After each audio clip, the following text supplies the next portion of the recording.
let's get started. Thank you for bearing with minor technical difficulties. I don't know, man. How do HDMI and USB-C and all that stuff even work? Before we get started, I'd like to have your other TA besides Max introduce himself. So, hi everyone. Take a mic and introduce yourself. Hey everyone, my name is Gokul. So I am the PG apart from Max. And I'm a first year PhD student. I work with Adam and the other three professors at CEFCON. I was an apprentice here before joining over here as a PhD student for like 10 months. I played CTOs with them. And yeah, that's pretty much about me. And Want to talk about what you did at DEF CON last year? I was helping them last year with the DEF CON, but this year I played with Shellfish for the CDF. And yeah, I'm a part of Shellfish right now, so that's pretty good. Yeah, and that's it. So I hope, if you guys have any questions or anything, feel free to ask me. That's it. Thank you.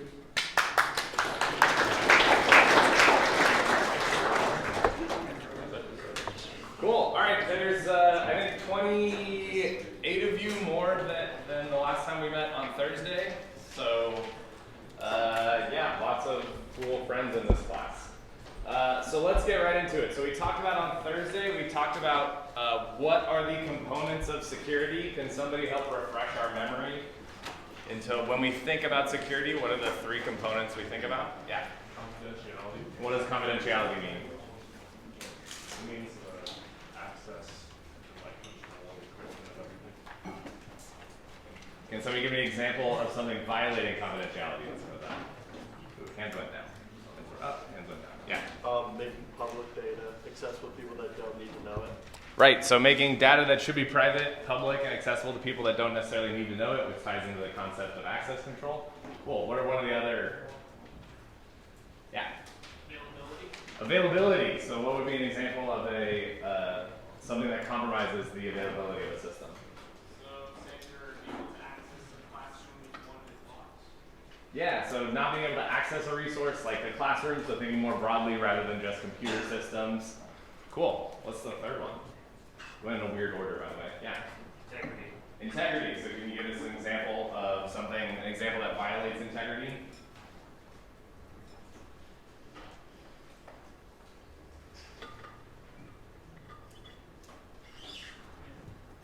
Yeah. I can call somebody else, that's fine. Alright, there you go. What you said last Thursday, someone changing your bank account. Yeah, so changing your bank account, right, value without you actually making and initiating that change, right, which also then, again, has a bit of ties into terms of access control, who's supposed to do what, those kind of things. Cool. All right, so we have our great confidentiality, integrity, availability. So this helps us think about maybe security problems or security issues against a system, but we also, so the other thing, are these just kind of, so we also think about, okay, the security of the system could be violated in kind of at a high level these three ways, right? Confidentiality, integrity, availability. But we also always want to be thinking about, well, what are the threats to a system? So what is a threat?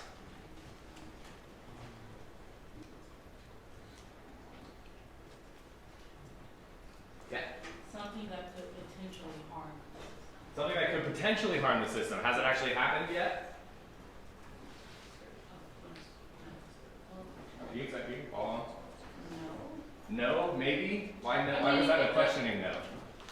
I feel like the threat, you shouldn't have threat in the first place. What was that I feel saying? like you shouldn't have the threat in the first place. So you So shouldn't- that way it's kind of harmful. But if something hasn't actually happened, if you worry about compromise, then you can say, no, it hasn't been harmed. Okay, so at this point we may not know if this threat actually occurred or not. We may have evidence, we may not have evidence. So why is thinking through, so threats are, so what are some of the threats to, let's say, so let's, okay, cool, we'll go there in a second. So, yeah, so what are then some threats that we've talked about in some of these scenarios? Or you're talking about security of, let's say, use the bank account for an initial example. Or a bank. Let's use a bank. So what are some threats to a bank? Think they have no threats? They should just everyone at a bank. Have you been to a bank? Do you ever have to actually physically go into a bank? Is everybody super relaxed there? Just chill? Yeah. Someone being able to access usernames and passwords. Yeah, so somebody be able to access usernames and passwords, and why is that, would that be a threat?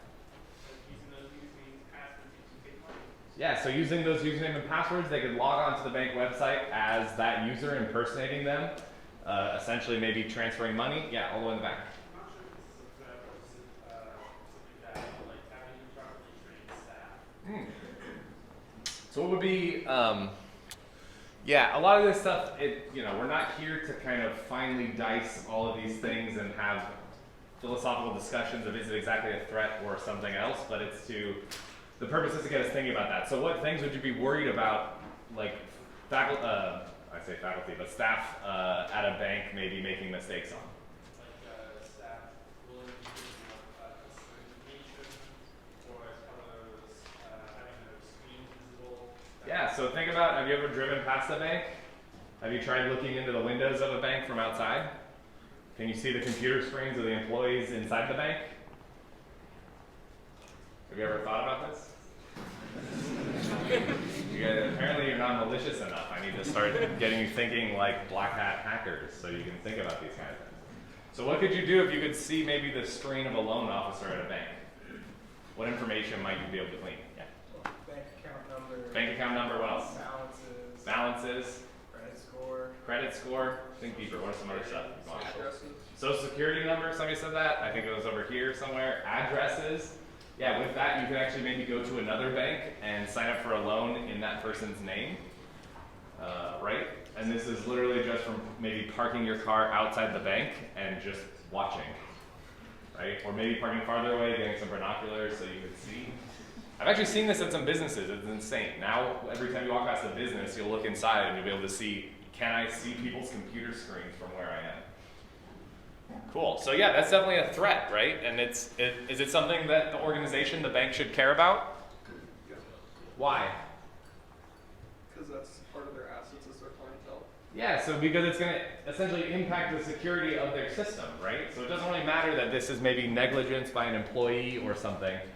They are responsible for securing that data, and it's up to them to kind of think about that. Cool. What are some other threats? This is always fun.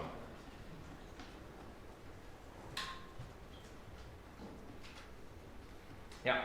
Just physical threats, like can they just go up and hijack your hard drive? Just And like hard drive, man. I thought you were going to talk about robbing a bank. Like, has nobody watched the movie?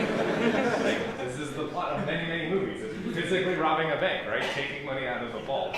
We like to think as computer scientists, there's maybe more elegant ways of doing that, but still, we think about hard drives, right? What happens to the hard drives?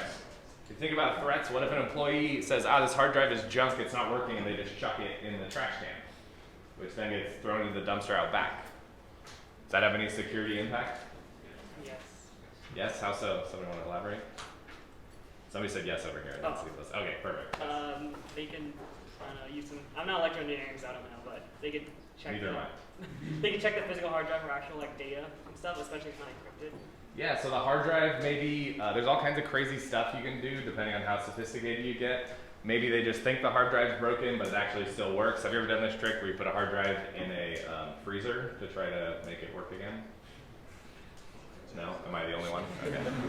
Cool. I guess now with SSDs, that's probably less of an issue, but spinning hard drives, that used to be a way you could fix it and then it would work again. You could even go so far as maybe the controller's broken, so you put your own controller and access the raw drive. You can actually have people that open up and read the raw bits directly from the hard drive, right? So if that information, again, is not encrypted, now the bank is leaking out information. Cool. What are some other threats? Yeah? On the same note of, I guess, faculty there, you could have maybe insider threats or people with malicious intent inside network there. Yeah, so insider threats. So we'll stick with staff. We don't want to malign all faculty members, right? So even though they may be more vulnerable than regular staff, but yeah. So we're just talking about threats. So what's the difference between the threat of let's say a careless employee versus the threat of a actively malicious employee? Are there any differences that we're thinking about those differently? Yeah.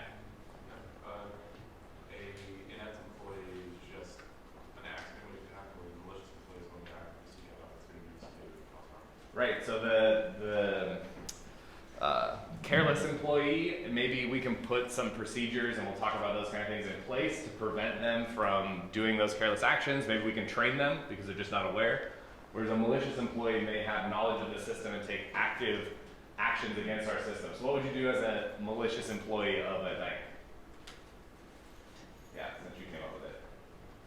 Possibly create fake accounts under somebody else's name. That's insane. What bank would do that? Oh, starts with an L, or sorry, starts with a W, ends in an L smart.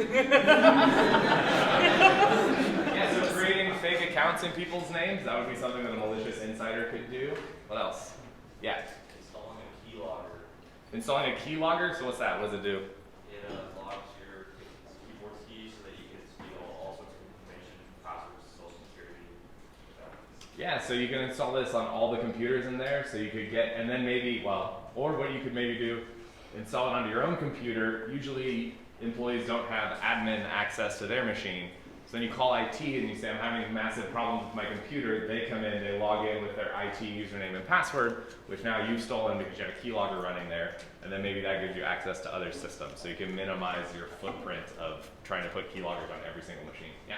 If you don't lock your computer, the staff could just go and use it. Yeah, so locking people's computers, this is a game we've started in our lab, which I won't tell you all the details of, but you can ask people in our lab. But basically, if you find somebody who has their computer unlocked, you can go in and do stuff.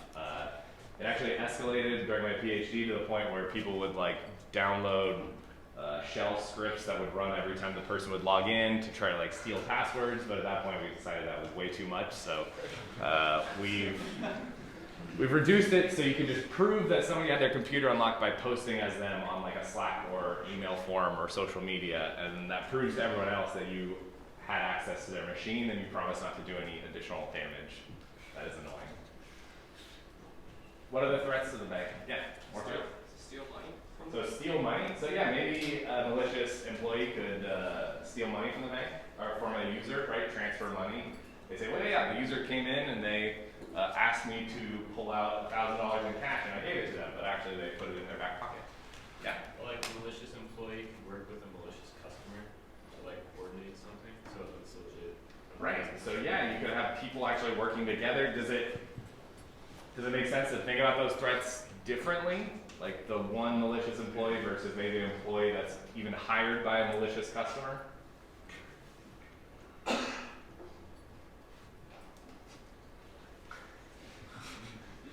saw that. It's cool. It's not recorded on video. Nobody knows. That one has the potential to be maybe one of the most disastrous because one of the most valuable things that the bank employee has, as crazy as it sounds, is awareness of what the security systems are.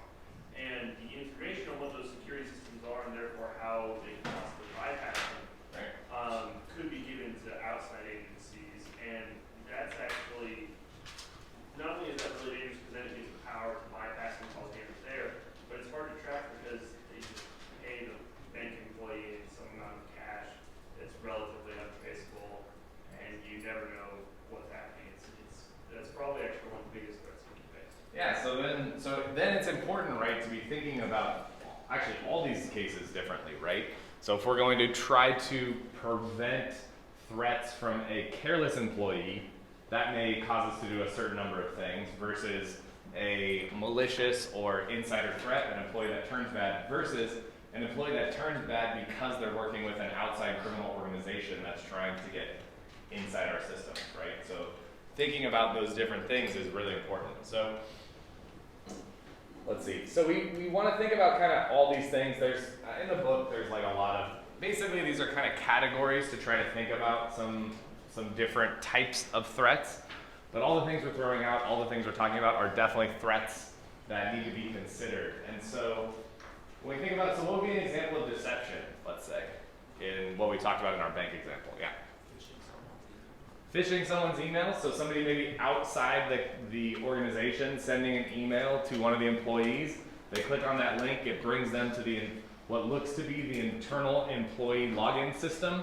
They type in their username and password, but little do they know, they're actually talking to the adversary system, which steals their username and password and then redirects them internally or whatever they need to go. What else? Yeah. Credit card skimmers. Credit card skimmers. So yeah, can you describe that? Basically, it's a little device that goes over where you put your credit card and then records the information from your credit card. Yeah, so these are common on gas stations. So you know where you go to the gas station and you plug in your cards, right? So what the attacker will do is put a little thingy on the front of that. So not only does the gas station get your credit card number, they get your credit card number. And they store it until the attacker comes and they kind of suck it up, and that's one way they steal credit card numbers. Yeah. What's real important is someone who doesn't know better gives you physical access. Yeah, back to bank heist movies. These are like a great way to think about how like literally physically hacking into a system, right? What do? They show up in maybe janitorial staff or maintenance staff and say there were some requests that needed to happen, or you dress up really fancy and nice and everyone assumes you're supposed to be there and nobody challenges you, right? These are all different ways to deceive people. Yeah. Yeah, like on that note, I know I went to a talk with Viasat when they talked about how they did red hat testing or black hat testing, and they talked about the social aspect. And they said sometimes they'll just show up and say like we're part of the janitor's crew, and then they can get in and the company pays them to do that. Right, exactly. So yeah, there's companies that do not just like computer and network penetration testing, but sometimes physical security pen testing.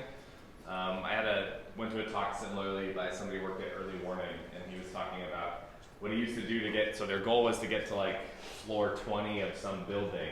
And it's one of these buildings you have to have a key card to get access to, all this stuff. So he'd say he'd purposely time it in the morning when he knew it was super busy. He'd have like a bag of like McDonald's and a coffee in one hand, and he'd be like run after somebody who was clearly like going into the building, be like, oh, hold the door, and then he'd like just follow them in, and they'd be like, oh yeah, no problem, let me hold open this door for you because you clearly have stuff in your hand. He'd also make like a fake badge based on their badges so that it wouldn't work, but they would see that he had a badge, so they never ever questioned him. So yeah, all kinds of ways and threats into the system. So this is a kind of something to think about. So in computer systems, so there's kind of a set of common threats that we definitely occur a lot, that we have even brought up when talking about like a bank and safety of a bank. So one of that is, so as part of, let's say, confidentiality, you want to keep secret things secret. So if you're an adversary and you want to learn secret things, what do you need to do? So what are some ways that like law enforcement has to do that?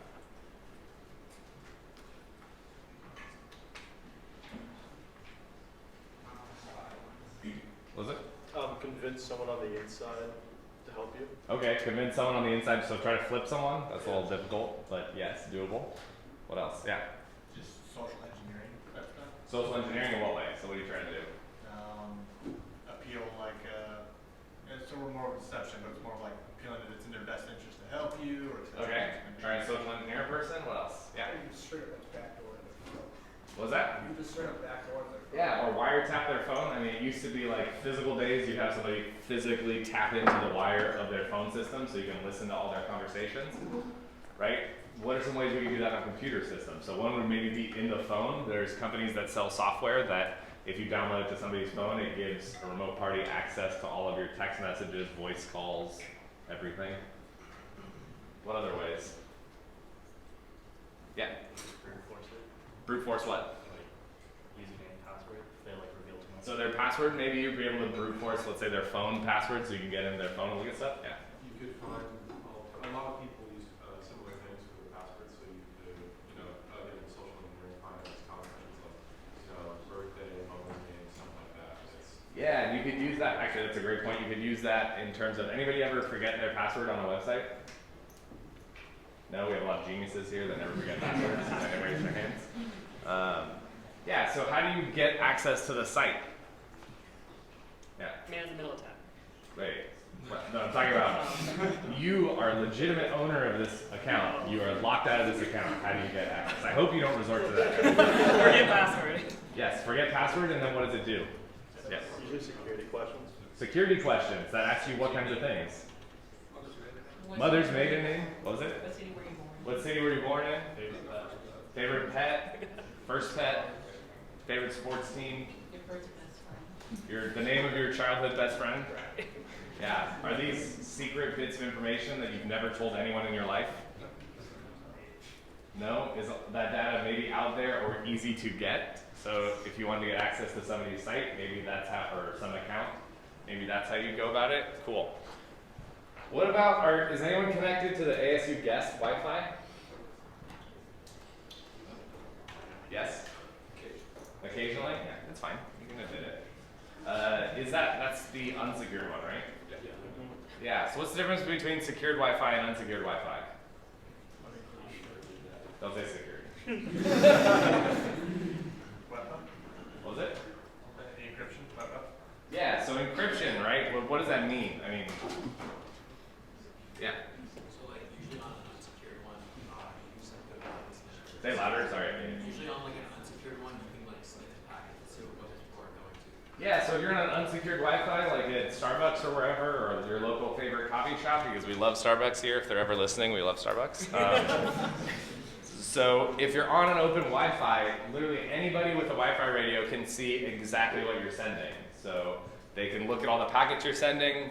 As we'll see, if you're using some higher level form of encryption, like HTTPS, they won't be able to see the exact content of what you're doing, but they can see a ton of stuff. So this is kind of in that same vein that we talked about of snooping, wiretapping, right? This is kind of a common threat that, as we're thinking now in terms of a little bit more computer systems, we always need to be thinking about, right?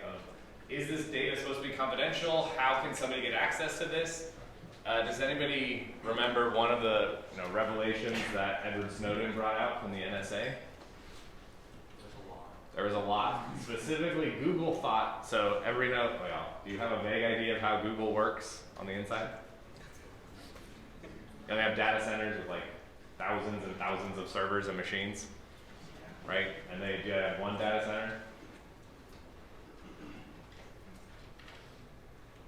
They have many data centers, I was on that. They have many data centers spread all throughout the country for geographic redundancy, actually technically around the world, right? So they have all these data centers, they need to shuttle data between them. They thought that because this was all kind of their private networks and they had a lot of stuff there, they thought everything was fine. Well, it turned out one of the things that Snowden released was that the NSA was able to wiretap in between these links inside Google, Microsoft, and I think one other company too. Maybe, I don't remember what it was, but it doesn't really matter. So that actually caused Google to re-engineer all of their data systems such that all machine-to-machine communication, even internal, which they thought they'd never had considered either the possibility, maybe they never considered the threat of a nation state listening to their internal links, but now that that was proven to them, they encrypted all communication from machine-to-machine communication inside Google to protect their users. So we also are worried about people modifying, altering data. So one of the interesting terms that came up was the man in the middle. So what's like a man in the middle attack? Or what's an example? You have either client and server or two people talking to each other and the message coming across per se from like me to you. And say Spencer here is in the middle and he just intercepts my message. I'm saying, I'm going to be meeting you at 4:30. And he's like, nah, 3:30. And it goes to you and you're like, oh, cool, 3:30. And you show up and I'm not there. Yeah, I would be very upset in this hypothetical situation. So basically if you're able, in the middle of communication, so think about if you've ever, what's a good example? So you go to google.com, but somebody along the way, because your data doesn't just get beamed directly to Google, it has to go through several hops to the Wi-Fi router at ASU, to some switch inside ASU, to some border router. to some other border router to then somehow into Google's network and then anywhere there. If anyone in there messes with your data or your message, right, they can have it say whatever you want. They could completely control, alter, and really affect the integrity of your message. Other things we think of are masquerading or spoofing. So how does that get into some of the threats we've talked about? Yeah. Submitting a document as someone else. Yeah, so so in the context of a bank, so if you were able to get access to other people's credentials, logging onto a system as them, you're masquerading, you're spoofing their address. Is it always bad? No? Why no? If you're spoofing your IP address, then you make yourself behind VPN or something like that. You make yourself harder to track. That'd be cool. Okay, so you use technical controls to do that. What about like a social context? Or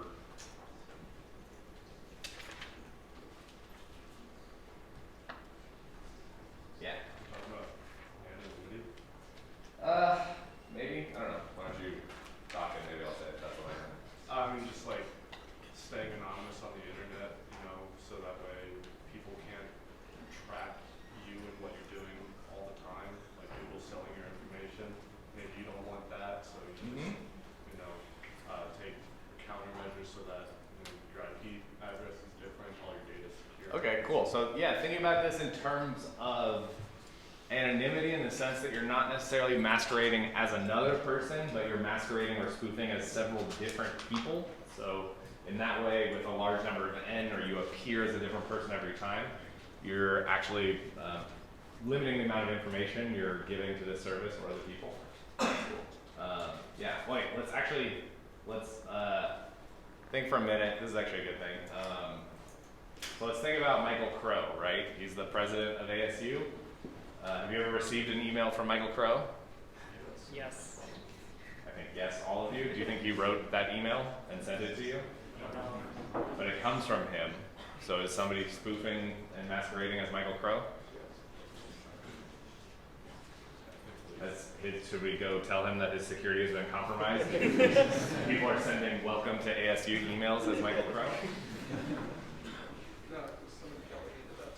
No, because somebody delegated that to him, right? Or he delegated that to somebody else, right? So it's the other way around. But yeah, this happens often, very often in organizations, right? He'll give a trusted person the ability to send emails as him. And so why is that not a security concern? I mean, it sort of is. Is it? I mean, if he delegates it to somebody, and then that person says, I have the authority of this person, I can do whatever I want, and start sending out emails to students saying like, hey, your email's been reset, your password's been reset, send me your password. Yeah, So okay, that's good. So this behavior could introduce additional threats that we now need to consider. Yeah, that's a good point. There's a hand over here. Yeah.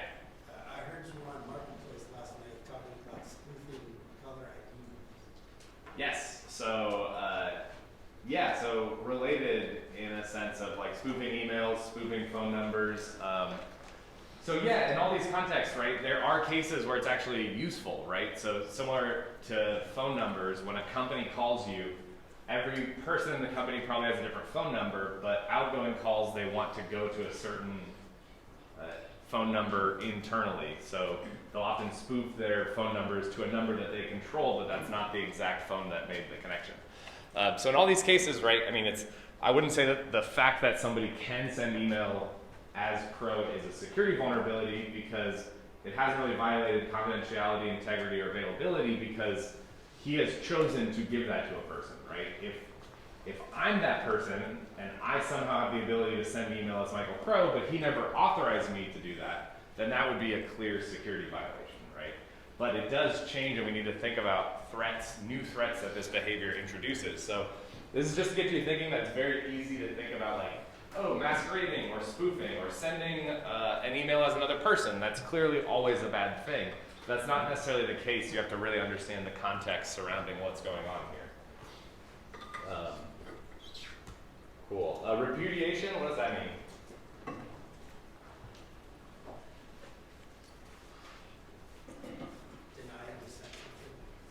denying you sent something? Why would that be useful? Well, why is that a threat? Who cares about denying that you sent something? Yeah.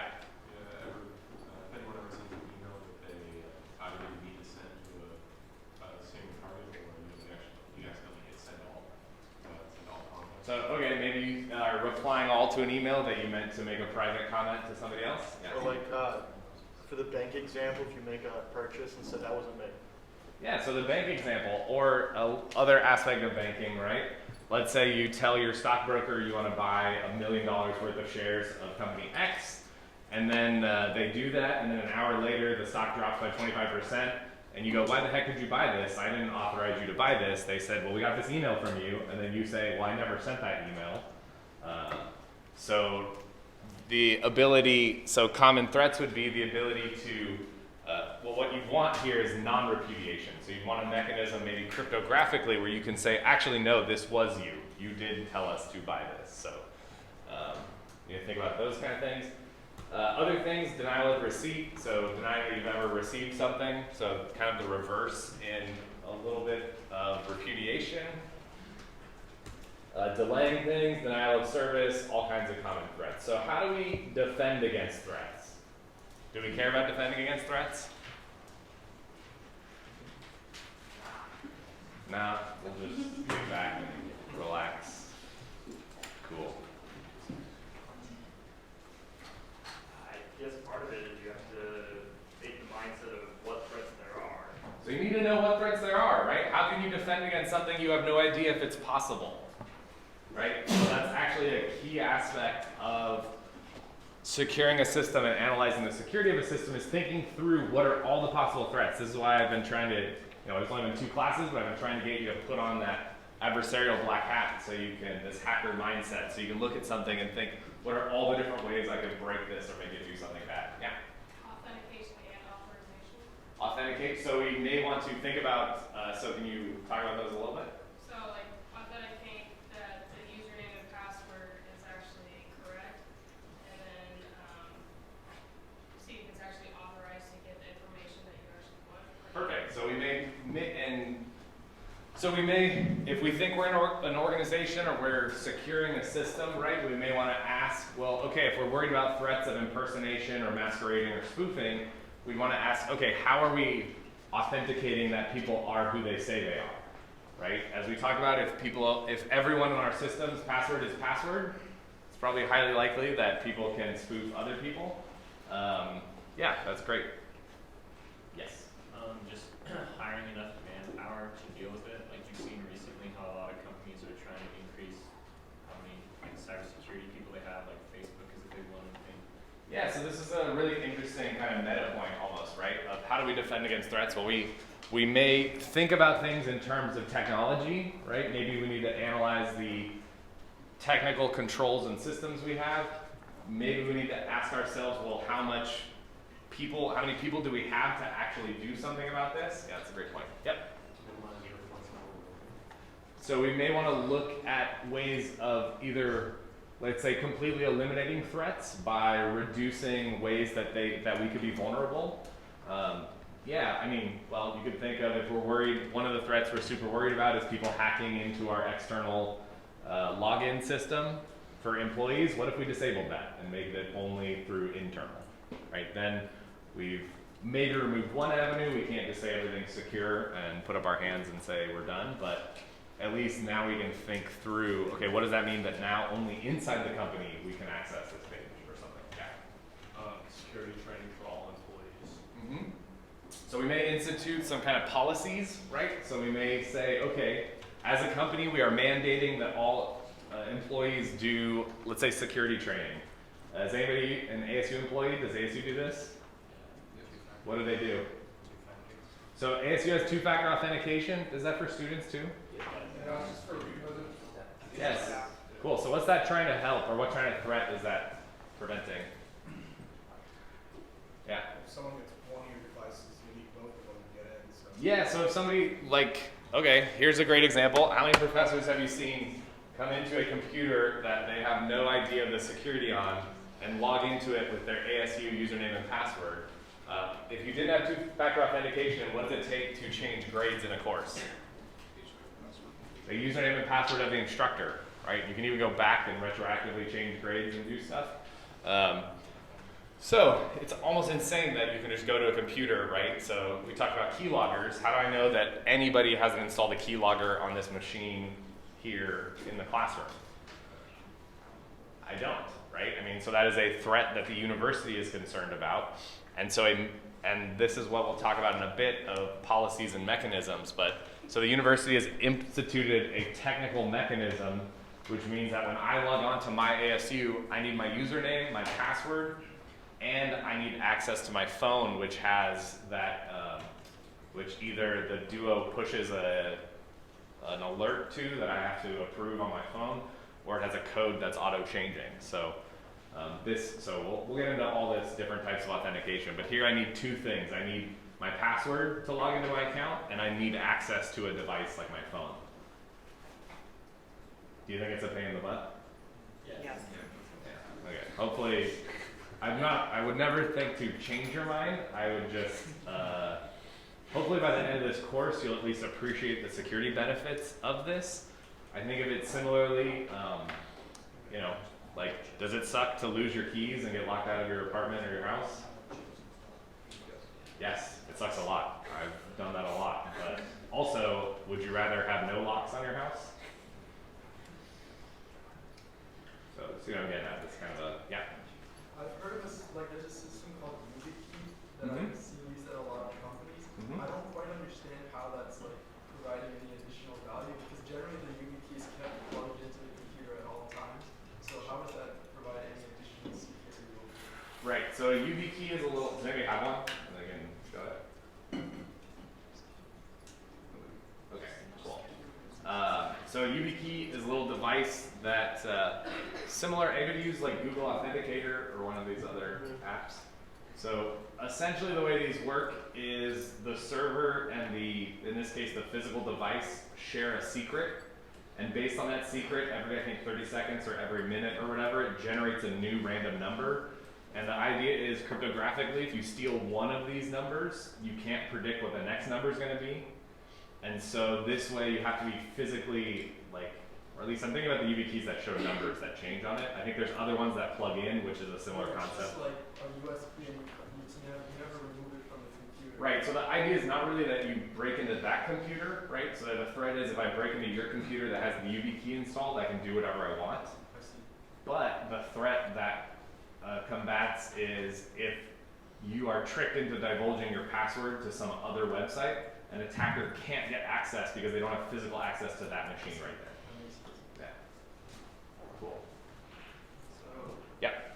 I just have a question generally about security and threats that I've always found interesting. So, there are all these wide-scale attacks that people talk about, like security-wise, particularly in regards to cybersecurity and stuff like that.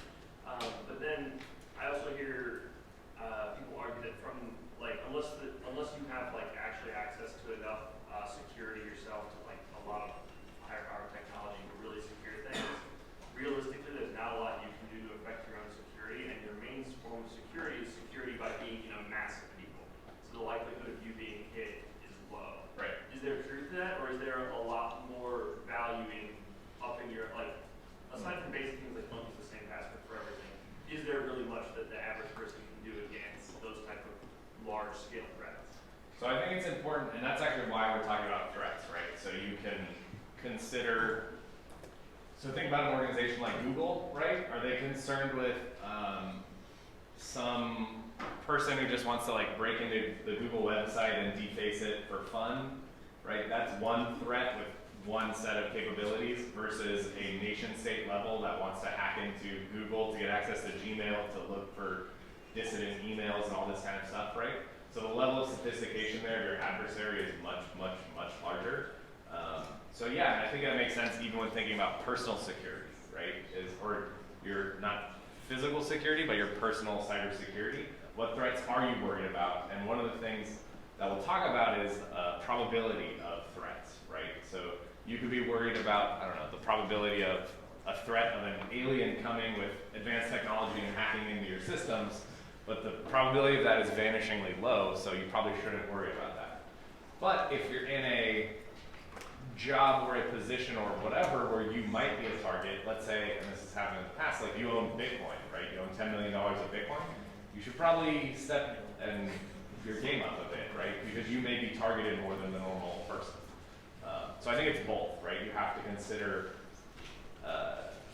what are the things you can do that will make you kind of stand out from the crowd. I mean, I guess similarly in the physical world, I don't know if you've ever heard this, but if you, what do they say? I don't know if this is actually a saying or not, but like a good anti-car theft deterrent is to always park next to a really expensive car.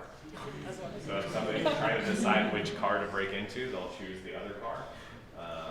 And that, of course, doesn't really take into factor the ease of breaking into a car. Maybe it's easier to break into your car than their car, but you know, all this kind of stuff. So yes, I think those are super important. I don't have a good answer of like what you should do personally, but it definitely is a super important part of security is contextualizing these threats for the specific environment.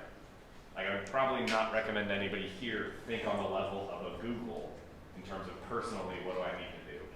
But you want to think like, what happens if I lose my phone and somebody gets access to all my pictures? Or what, you know, can somebody break into my iCloud account in order to access all of my text messages or something, right? Like these are things I think that are important to think about. Yeah. So it kind of sounds like what you're saying is basically be careful who you're trusting with your information, essentially. Yeah, be cognizant of where your information is, what they're doing with it, and what you can, and make conscious trade-offs, I think is the important thing. Like anyways, we can talk about personal security in a bit, but cool. Okay, so it really boils down to two things that we always think about when thinking about how to defend against threats. Policies and mechanisms. So what do these mean, and what are some examples of them?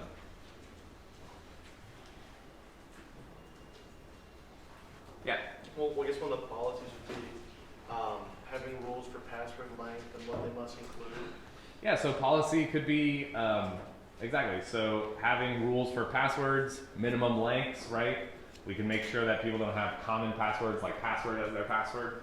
Of course, they'll just choose password 1 in that case, which we'll see, but yeah, so that's definitely a good example of a policy. What else? Yeah, let's go back there. Yeah. I guess a mechanism would be DDoS protection, like that. Yeah, a mechanism would be, let's say we're worried about threats, attacks of denial of service attacks against our web service. We put mechanisms in place, so we put technical measures in place. We put Cloudflare, I think is what you said, right? So we hire a company basically to suck up and give us DDoS protection. Yeah, so that would be a mechanism that we're putting in place. Yeah. Would like having a badge into an elevator or certain. Yeah, so having a so there's two aspects here, right? So there's you can have a technical mechanism, right, that to physically get access to a room, you need a key card, which is actually what we have here at ASU, right? Has anybody tried to get into a building after, I think it's 6:30 or something? Yeah, they're locked, right? You need to have access to the building before a certain time and after, and I've experienced both cases. But then, so there's a mechanism, and if you only have the mechanism, are you going to have an effective and secure system?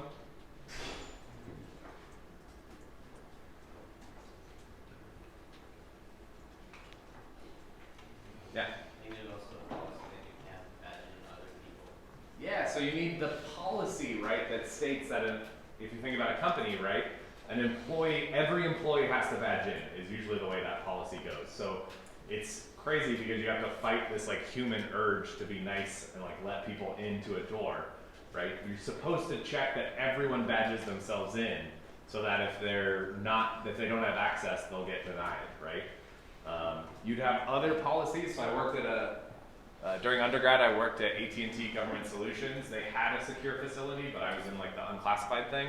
And I hadn't worked much this semester for whatever reason. And so I go in there and I'm walking around the halls and somebody's like, "Who are you?" I'm like, "I'm Adam." They're like, "I've never seen you before. Who's your manager?" I was like, "Dennis." He's like, "Let's go talk to Dennis because I don't know who you are and you're walking around in this facility." I was like, "Okay." But like having that culture and those policies to challenge people if you don't recognize that, because maybe I was there to steal stuff. Like, I don't know. So that's, so those are, I think that door example, that badge example is a great example of the distinction between if you just think you have a mechanism, it may not be super effective. So you may need additional policies, but still, there's nothing that forces people to follow these specific policies, right? So you also need training, you need policies, checking policies, all these kind of things, yeah.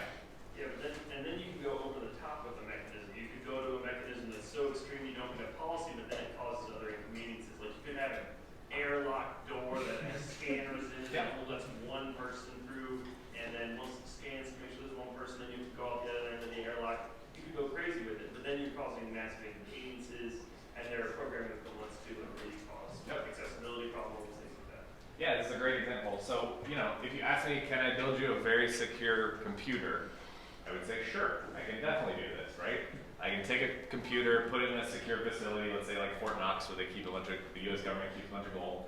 We'll burrow down, build a room with concrete around it. We'll put the we'll put the computer there, encase it in cement, concrete, whatever, monitoring, guards outside the room. I'd say that computer is very secure. And what will you say? It's not connected. I can't use it, right? It's not doing what I want it to do, right? So it's actually a great point we need to be thinking about when we're thinking about these policies and mechanisms. If you think about it just in the security mindset, you will be actively harming the business and what are the outcomes that are supposed to occur, right? And so if, as a security professional, if you're always the one just saying, no, you can't do this, no, you can't do this, people are smart. They will find a way to do their jobs while getting around your policies and mechanisms. So you always want to be thinking about those things. So let's take it to an example. So we'll think through here about, we'll talk about threats. We'll spend like 10 to 15 minutes on this. This will be a good discussion. I always enjoyed this. So we'll think about threats. So we'll try to enumerate all the different kinds of threats. We'll try to talk about what kind of policies and mechanisms we want to put in place. So we want to defend a house. Does everyone know what a house is? Cool. So what threats are there? And why do we do it threats first? Talk about that first. Yeah. Well, you have to figure out what you need to defend against. Yeah, so we need to figure out what threats we want to defend against in order to put policies and mechanisms in place. Great. So, threats. Yeah. Who's living in the house? Who's living in the house? Why is that important? I just said we want to defend the house. Gotta know who's allowed in the house. We got to know who's allowed in the house. Yeah. If they're like super rich and they want to implement more systems. Yeah, so if this is a house for me, I may not need as much security as Bill Gates, right? Would you agree that Bill Gates and I have different levels of threats? Yes, the answer is yes. I think so. So that's a great question. So who do you want to be in the house? Yeah. How much free protection, like I mentioned with Bill Gates, he has a whole mansion and it's for you and me, like. How big is the house, right? Are you talking about my house? Sorry, I started thinking about the Bill Gates example. I just realized I started this comparison and now I'm regretting it, but it's fine. Yeah, so that makes sense, right? And why does the size of the house matter in terms of defense? And threats, right? Somebody who hasn't talked yet. Yeah. There's more places you can get in. What else? Yeah.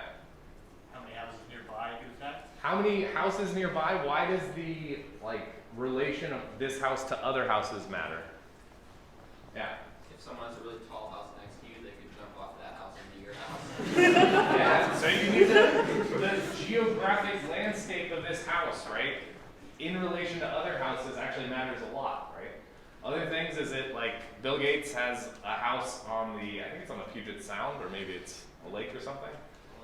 Is it Lake Washington? Can't remember. Anyway, it doesn't matter. But right, that actually may have a big impact because you think about how can people get to this house, right? Is it through a road? Is it, are there waterways into this house? Yeah, so you guys are actually all smarter than this slide, right? Because what are you doing right now? You're talking about threats or policies or mechanisms? What are you doing? Talking about the house. You're contextualizing what it is we're defending, right? Without any of that information, you will be defending the wrong thing. You'll never be able to create effective policies, mechanisms if you don't know what you're doing. Yeah. How liable is a fire to start and how close is the local fire station? Yeah, is the house made of, well, I'm not very good at flammable things, but is the house made of matches? ashes versus stone, you know, that actually may be an important thing, right? So we want to consider fire risk. Yeah. If it's a really large house, it might have like a lot of staff, like ground maintenance, and we want to. Right. So like I only have one staff member, and Bill Gates probably. Keep you guys going. This is great. Yeah. So like staff, right? And so thinking about.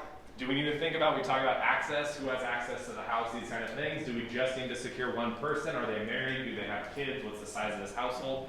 What's the size of the staff? Are there any staff? Yeah, great. Anything else? Yeah. What kind of budget do you have to work with? Why does that matter? That's what you can do. If that's like security cameras and Yeah, so what kind of budget are we working with? Does the budget impact threats?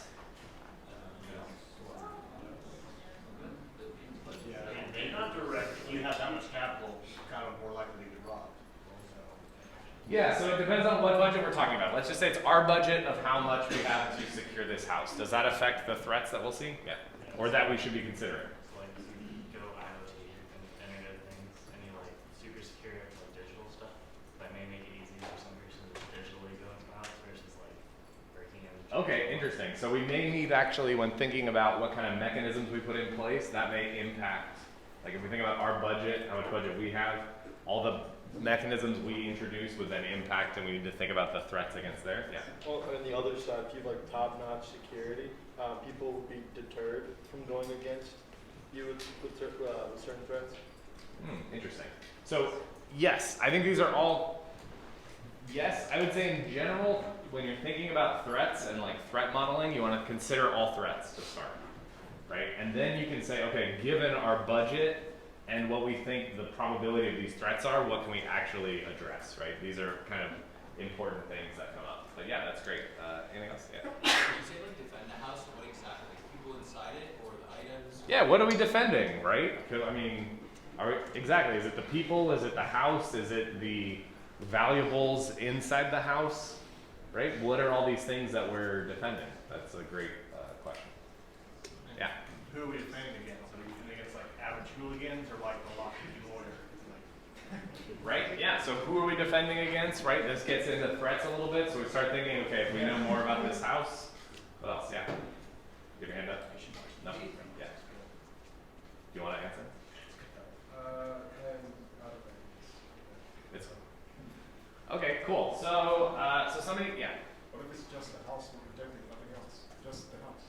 Like Right. termites. So, yeah, termite, right? If the structural integrity of the house, like, are we worried about termites? Are we worried about bats up in the, I don't know, bats are bad. What else is really bad for houses? I don't really know. Yeah. Natural disasters, are we worried about tornadoes, hurricanes, right? And what is our ideas of those threats? How does that impact? Like, what factors impact that? Where we live, right? So we probably are not worried about a hurricane here in Phoenix. Everybody agree? Yes, but if we're in Florida or on the coast somewhere, maybe we worry more about those versus earthquakes versus all kinds of stuff. Cool, okay, so let's pare it down a bit. We have a, let's say, semi-high value, we'll call it roughly $1 million or so, like in value house. I don't know, however you want to split that up. Maybe there's some jewels, whatever. You can kind of get a little creative.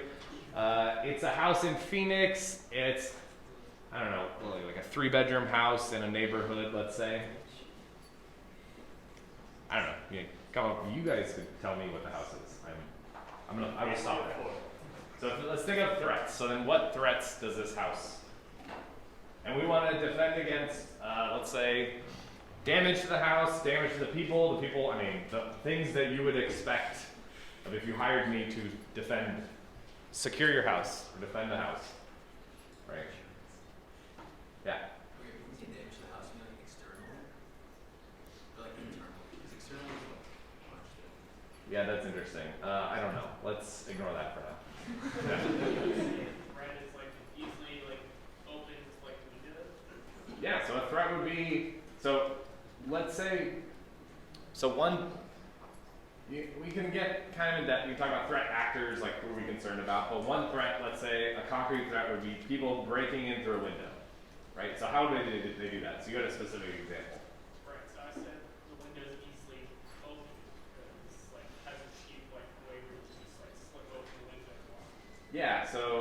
tried to break into their place or house through a window? Yes, definitely done this. Some of the windows are better than others.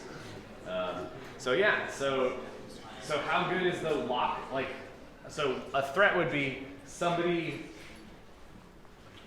not breaking the window, because that would be a different threat, right? Of somebody getting into the house through, let's say, a window, right? So and we'll go in order a little bit. What kind of policies and mechanisms will we need here? Yeah. Tell everyone that's inside the house you have to lock up. Yeah, so a policy would be lock all the windows, right? All the windows need to be locked all the time. Yeah.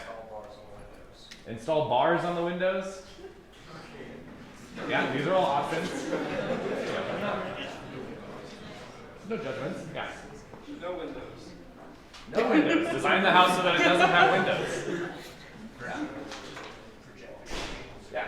But people put the sticks in their windowsill so you can't open it even if the lock breaks. Yeah, so the sticks, so that my dog chews on that right now, so it's very annoying. But yeah, so the sticks that you put on the windows so you can't open it, like there's a physical barrier to opening it all the way. Yeah. An alarm, so we can put an alarm that alerts when the window's open. I think modern security systems kind of do that. Yeah. Cool. So what of these would you like actually propose doing? Like what of these seem feasible to combat the threat? Like is building the house with no windows, is that? Why not? Because you can't use windows. Because yeah, there's no windows in the house. That's like a crappy house to live in. And the house may already exist. You may not be able to modify the house. That actually may be out of your budget. Yeah. Probably say to lock would be more feasible. A lock, so forcing people to lock, so the policy of forcing people to lock. What about like in the winter when it's nice and you want like a breeze in the house? Are you gonna not open the window because your policy now says that you, I know we all are living now in summer where we don't even think about opening windows, but yeah. Okay, you have a policy of that. Are people gonna follow that? No, it's a house they live in, yeah. Since the people who live in this house are employing it, you can't say you have to do this. You have to work around what they want to do. So maybe we need to think about what are the people in this house actually going to do? How can we work around it? Yeah, that's a good point. Cool. Yeah. You can hire bodyguards to stand by each window. You can hire bodyguards to stand by each window. Yeah. Very interesting ideas. Yes. Implement mechanisms that enforce the policy. Yeah, so we could implement a mechanism. You could have a security system that I don't know, flashes an alarm whenever it detects that there's nobody in the house, but the windows are open or something, or alerts you on your phone if we want to get crazy IoT. What we were talking about. Have a camera watch the window. You have a camera and then hire somebody to watch your cameras that are watching your windows. Machine learning. Or machine learning, yeah, it's not very effective. Better use a human. Okay, so what other threats would we be interested in? So we've talked at length about that. Yeah. I think like just having a password for your router. Okay, so now thinking in terms of so what threat, so that's more of a policy mechanism aspect. So what threat are we worried about there? I mean, the threat, I guess one way is like if you have like a lock that's just like automated IoT, then you can easily Right, so let's say we have a smart lock where we can unlock our door through our phone, all this stuff, right? So we want to be worried about the threat of what happens now if somebody hacks into our network, because now we've added kind of this digital cybersecurity aspect to the physical security of this home because of that, yeah. Also, if it's like a meter connection, you have more calculation than you actually are, so you're having to get more. Yeah, so we need to think about what the impacts are of these policies and mechanisms we're implementing in place. Yeah, that's good. Anything else? Yeah. Well, even like a gas leak in the house, you want to watch out for that. Yeah, gas leak. So what would be some policies or mechanisms we put in place to combat that? Yeah. Carbon monoxide detectors. Carbon monoxide detector. What else? Yeah. Say it again? Electric stuff? Louder. Using electric stuff instead of gas. Yeah, so don't use gas, use an electric stove, right? That would definitely be one option. What else? Yeah. Monthly inspection of valves. Yeah, monthly inspection, or you could have a policy that says you must turn off the stove after you're done using it. Has anybody left the stove running before?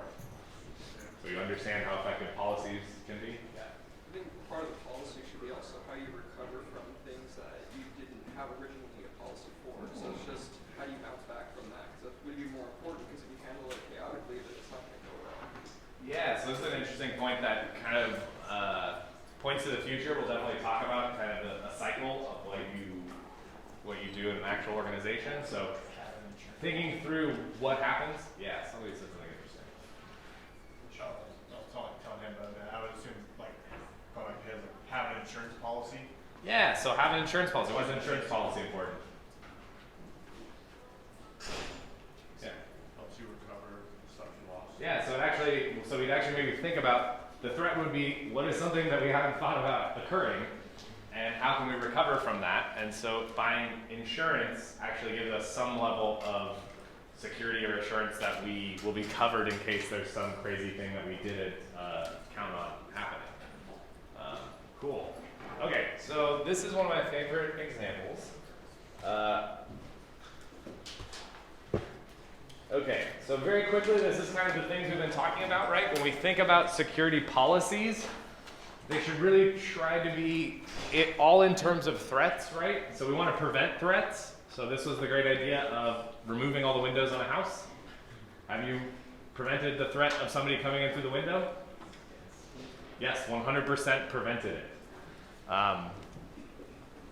has other problems as we talked about. In terms of detection, so going through the window, did we talk about any policies or mechanisms that dealt with detection? Alarm. So we can have an alarm that alerts every time the window's opened, right? That would actually be a detection mechanism. Why is that important? Say again? Yeah, so that we think there may be a violation, we think there may be a threat occurring. We really want to look and verify this. What about recovery? Is recovery important? Yeah. You want to close the window, if someone opens it and runs. Yeah, so how do we recover from that? Or, we could think about what happens if somebody throws a brick through the window, right? Some of these mechanisms we talked about actually don't. Always locking the window, that actually doesn't help if somebody has a brick and throws it through your window. Maybe we can detect that. Maybe we have a way to recover from it where the system will automatically call law enforcement when they detect that this happens. And of course, what do the criminals do in that case? You've seen movies. You have that fancy thing that spins around and cuts out a thing from the glass so it doesn't shatter the whole thing of glass so they can go in and open it, right? You people not watch enough movies? Okay, watch more movies. Cool. Okay, when we get back, we'll talk about this. Now we'll talk about the homework assignment. What?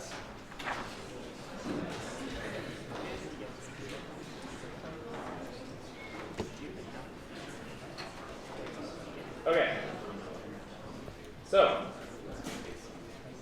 I think we talked about this a little bit on Thursday, but this is a hands-on course. This is not a theory course. This is you will need to write code, do stuff. This will be online in 2 seconds. It's technically already online, but the links to it will be there when I push out updates.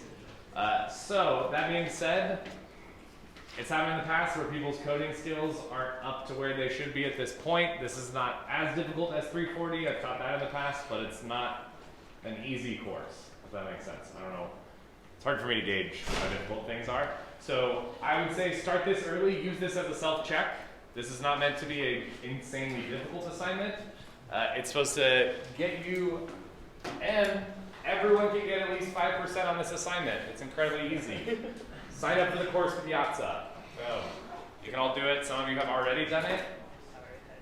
Awesome. Boom. 5 points in the bag. Everything else is easy. Cool. So what we're going to try to do here is, in some sense, implement one access control policy and mechanism, which is what specifically for a house. So the idea is, and this is where a lot of people get tripped up on, you can theoretically do this in whatever language you want. I'll give you the tools to do that in whatever you want. Don't go too crazy and be like, I'm gonna learn a new language in less than 2 weeks and do this assignment in it. If you want to do that, that's fine, but you know, there's only so much help we can give if you start going crazy. Yeah. What language would you recommend? Whatever you're most comfortable in. It's like whatever you have the most experience doing. Yeah. Which language already comes on the Say it again? Which language already comes? Almost everything. So we'll talk about that in a second. Okay. So basically, the other goal of this is you'll be able to see some kind of difficulties that arise when you try to specify a security policy. So this policy is written in English, my English, right? Similarly, if you are a chief security officer, you write some security policy, it's going to be in English and people are going to implement that. So it's a house, you're building a house simulator, so actions will occur in this house. You will respond appropriately. The basic policy is, so imagine we have a smart lock system, only users that have an authorized key can enter the house. So in order to enter a house, you first put your lock in the key, you turn the lock, and then enter the house. You can only enter the house if the key is valid. Make sense? Like a normal lock, everyone understands how a lock works? Does anyone not understand how a lock works? And then turn. I don't know, maybe it's possible somebody's only grown up using smart locks their whole life. Is that possibly true? If it is, find me afterwards. I'm just very interested. Okay, but we have other types of mechanisms. So we have this amazing smart lock system, but we want to give, let's say there's a fire, we want to give firefighters access to our house so the house doesn't burn down. Right? It seems like a thing we'd want in our security policy. So firefighters can enter with the secret key that is literally the string, all uppercase, exact matching, firefighter _ secret _ key. This is the policy. Pretty easy, right? I'm not going to make it more. Yeah. Sorry, we don't have to verify that the firefighter is a firefighter, do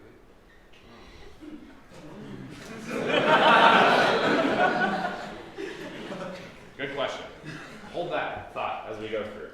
Okay, so as I said, you can do this in any language. It just has to conform to this interface, right? So just like compilers, computer systems, security, right? It's like things have to be exactly right or they mess up and you have problems.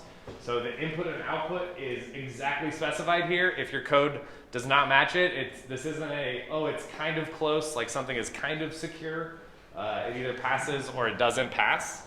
I've had students get into trouble with this where they're like, I'm failing all the test cases, and I look and their output is all wonky, like they created their own language to output this. Just follow the specification. If you have problems, come to office hours.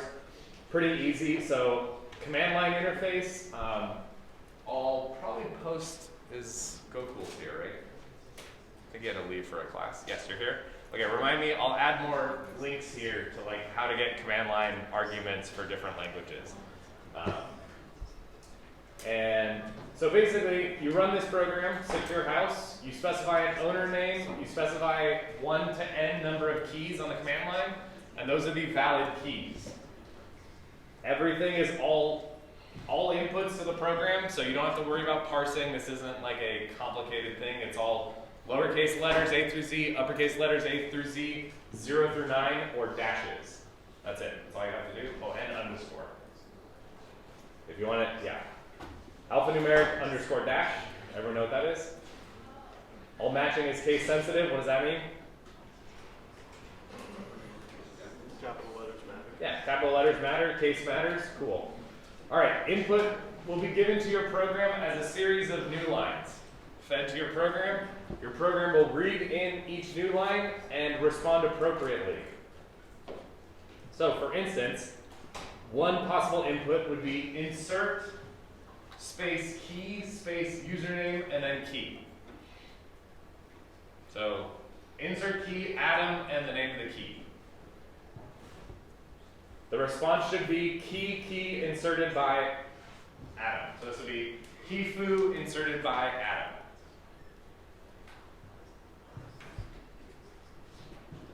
The next these can happen kind of in any order. The next one would be turnkey username. So turnkey Adam, right? So inserted a key, hopefully. I've turned it.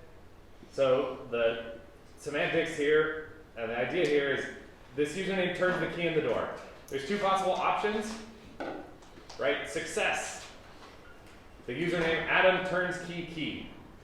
Or failure, username unable to turn key. When would you be able to when would it fail? What was it? Wrong key. The wrong key, so it's not in the list of valid keys. What are the other things? What was it? No key? So yeah, no key, what else? Invalid user. Different user, so this user that inserted the key was not the same user that's turning the key, right? That would be an invalid failure. Cool, and then enter house username, which is like, so the username enters the house. There's two possible, this is where you're getting access control checks, right? Possible responses, access denied or access allowed. Make sense? So when would access allowed happen? When the right person, when it's the right key and turns it. Yeah, when the right person, so when the person puts in the correct key and turns it. Yeah, you got a hand? Yeah. So it's insert key and turn key are two different actions. Yes. Can an insert key command be followed by an insert key command? Sure.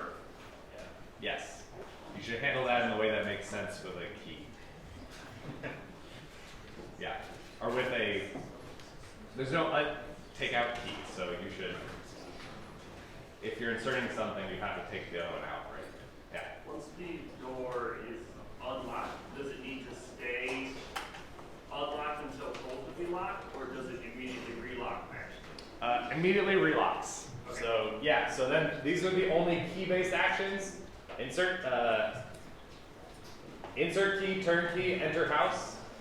And then you can ask who's inside, where you'll output the list of users that are inside, otherwise nobody home. Then the important thing is, of course, users want to be able to rekey their house. Have you ever had your house rekeyed? Yeah. So only, and if we look here, the owner name is the first argument to our program. So only the owner is able to rekey the house. So they can change locks, put a new user. So who wants to try to change the locks and change the given keys? Possible responses are access denied or okay, because only the owner can rekey the locks. Do you want the source code and the executable, or just the executable? The source code, you'll see. We'll get there. All right, people can leave the house. There's an example here. Follow it. Make sure that you understand roughly what's going on here. Just a second. All right. Important part here. We're running everything on Ubuntu 18.04. So make sure you can develop that locally. You can run test stuff. If you're doing a really good cross-platform language, that should be fine and simple. There's a mechanism here. This is only if you're doing something that's not installed by default on Ubuntu. So somebody had the question of what stuff is installed by default. There's Ubuntu. I can't remember what else. This should be pretty easy. We'll be able to debug this if this doesn't work, but you can add additional packages. If you're doing something crazy like Haskell, or the person who did Dart had to do this weirdness. I've given you a test script that will test everything locally, so you can check that you passed this example before you actually submit. This gives you a way to submit it. We have a submission site so that you all can create accounts on. So you'll be able to submit through here. I don't think this actually works quite yet, so don't submit. I'll let you know when. There's nothing to actually do the grading. I think you can submit, but nothing happens. So the important thing is make files. Oh, I didn't update that yet. Oh, there we go. Good. So we use make files. This is how we do this. So you'll submit a bunch of files. We will take those. We'll run make, which executes a make file to compile your program. This way you can do it in whatever you want. As long as it outputs something called secure_house that is executable, we'll test that. So that gets into we want you to submit the source that builds this. I understand you may not have experience with make files. That's okay. Let's help each other out. You can post make files on the course Piazza. I will post good ones on here. I'll also post my own for Python so you can see that. Like, don't let this be a barrier to getting started, all that stuff. Yes? How many submissions are allowed? You have 20 submissions for now, but it's like, don't use the submission site as an oracle is the goal. Like, don't just make one change and submit. All right.